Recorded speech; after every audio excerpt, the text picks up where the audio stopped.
నన్ను తిట్టడమే కాక మళ్ళీ హిందూ దేవుడి గురించి కూడా మాట్లాడాడు. శ్రీకృష్ణుడి గురించి, హిందూ గ్రంథాల గురించి మాట్లాడుతూ రక్తం మరిగిపోయిద్ది అనమాట, రక్తం బాయిల్ అయిపోయింది అంటారు చూసారా, ఆ రకంగా మాట్లాడాడు అనమాట. హిందూ దేవుళ్ళ గురించి కానీ శ్రీకృష్ణుడి గురించి కానీ. మళ్ళీ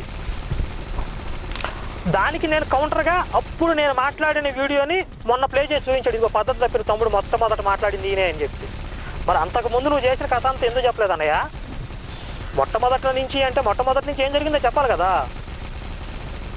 మళ్ళీ నిన్న ఆ వీడియోలో ఏం చెప్తున్నాడంటే, తమ్ముడు నన్ను ఏలియా గురించి అడగలేదు, యేసు 2వ రాకడ ఎక్స్పైర్ అయిపోయింది అంటున్నాడు, అది కూడా దాని గురించి కూడా అడగలేదు కనుక జనానికి కన్ఫ్యూజ్ అవుతారేమో అని చెప్పి నేను మళ్ళీ మరుసటి రోజు మీటింగ్లు పెట్టి చెప్పాను అని చెప్తున్నాడు.